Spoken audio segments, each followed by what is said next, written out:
കുറച്ച് വർഷം മുൻപ് ChatGPT എന്നൊരു മാന്ത്രിക വടി നമ്മുടെ കയ്യിൽ കിട്ടിയത് ഓർമ്മയില്ലേ? കവിത എഴുതാനും ഇമെയിൽ തയ്യാറാക്കാനും എന്തിനും ഏതിനും ഉത്തരം തരാനും ഒരു സഹായം. ആർട്ടിഫിഷ്യൽ ഇന്റലിജൻസിനെ നമ്മുടെ എല്ലാം ജീവിതത്തിന്റെ ഭാഗമായി മാറ്റിയ ആ വിപ്ലവത്തിന് പിന്നിൽ പ്രവർത്തിച്ച ഓപ്പൺ AI എന്ന കമ്പനി ഇപ്പോൾ ഗൂഗിളിന്റെ ഉറക്കം കെടുത്തുന്ന പുതിയൊരു അവതാരവുമായി എത്തിയിരിക്കുകയാണ്. ബ്രൗസറുകളുടെ യുദ്ധം തുടങ്ങിക്കഴിഞ്ഞു. ChatGPT അറ്റ്ലസ് എന്നാണ് ഇതിന്റെ പേര്. ഇതൊരു സാധാരണ വെബ് ബ്രൗസർ അല്ല, മറിച്ച് നിർമ്മിത ബുദ്ധിയുള്ള ശക്തിയുള്ള ഇന്റർനെറ്റിനെ നാം ഉപയോഗിക്കുന്ന രീതിയെ തന്നെ മാറ്റിമറിക്കാൻ കഴിവുള്ള ഒന്നാണ്. ഇനി കാര്യങ്ങൾ എങ്ങനെ മാറുന്നു എന്ന് നമുക്ക് നോക്കാം. സാധാരണ നമ്മൾ ഗൂഗിൾ ക്രോമിൽ ഒരു ടിക്കറ്റ് ബുക്ക് ചെയ്യണമെങ്കിൽ എന്തു ചെയ്യും? നമ്മൾ സെർച്ച് ചെയ്യും. വരുന്ന ലിങ്കുകളിൽ ഓരോന്നായി കയറി ഇറങ്ങി വില താരതമ്യം ചെയ്ത് നമ്മൾ തന്നെ ബുക്ക് ചെയ്യും. എന്നാൽ അറ്റ്ലസിൽ നമ്മൾ വെറുതെ പറഞ്ഞാൽ മതി, ദുബായിലേക്ക് ഉച്ചയ്ക്ക് മുൻപുള്ള ഏറ്റവും കുറഞ്ഞ നിരക്കുള്ള ടിക്കറ്റ് കണ്ടെത്തി ബുക്ക് ചെയ്യൂ. ബാക്കി കാര്യങ്ങൾ അറ്റ്ലസ് ഒരു ഡിജിറ്റൽ അസിസ്റ്റന്റിനെ പോലെ നമുക്ക് വേണ്ടി ചെയ്തോളൂ. ഇതൊരു സെർച്ച് അല്ല, എക്സിക്യൂഷൻ ആണ്.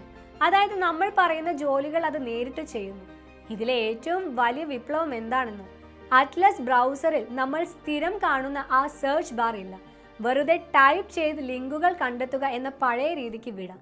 പകരം ഇന്റർനെറ്റിനോട് സംസാരിക്കുക, അതിനെക്കൊണ്ട് ജോലി എടുപ്പിക്കുക എന്നതാണ് പുതിയ രീതി. ഈ പ്രഖ്യാപനം വന്നതിന് പിന്നാലെ ഗൂഗിളിന്റെ മാതൃ കമ്പനിയായ ആൽഫാബെറ്റിന്റെ ഓഹരി വിപണിയിൽ ഇടിഞ്ഞത് $150 ബില്യൺ ആണ്. എന്തുകൊണ്ടാണ് ഗൂഗിൾ ഇത്രയധികം പേടിക്കുന്നത്?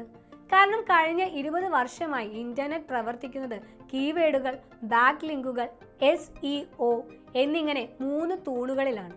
നമ്മുടെ സെർച്ചുകൾക്ക് മറുപടി നൽകാൻ ഗൂഗിൾ ഉപയോഗിക്കുന്ന രീതിയാണിത്. എന്നാൽ അറ്റ്ലസ് ഇതൊന്നും നോക്കുന്നില്ല. അത് വെബ്സൈറ്റിലെ ഉള്ളടക്കം നേരിട്ട് വായിച്ച് നമുക്ക് വേണ്ട ഉത്തരം തരുന്നു. ചിലപ്പോൾ നമുക്ക് ആ വെബ്സൈറ്റിൽ പോകേണ്ട ആവശ്യം പോലും വരില്ല.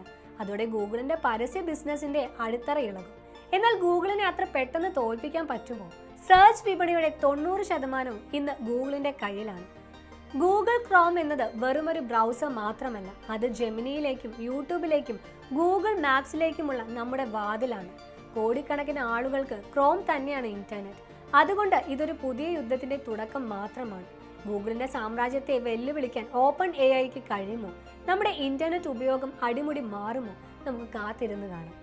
ഈ വിഷയത്തെക്കുറിച്ചുള്ള നിങ്ങളുടെ അഭിപ്രായങ്ങൾ താഴെ കമന്റ് ബോക്സിൽ രേഖപ്പെടുത്തുക. കൂടുതൽ വാർത്തകൾക്കും ആഴത്തിലുള്ള വിശകലനങ്ങൾക്കുമായി മണി ന്യൂസ് മലയാളം സബ്സ്ക്രൈബ് ചെയ്യാൻ മറക്കല്ലേ. നന്ദി.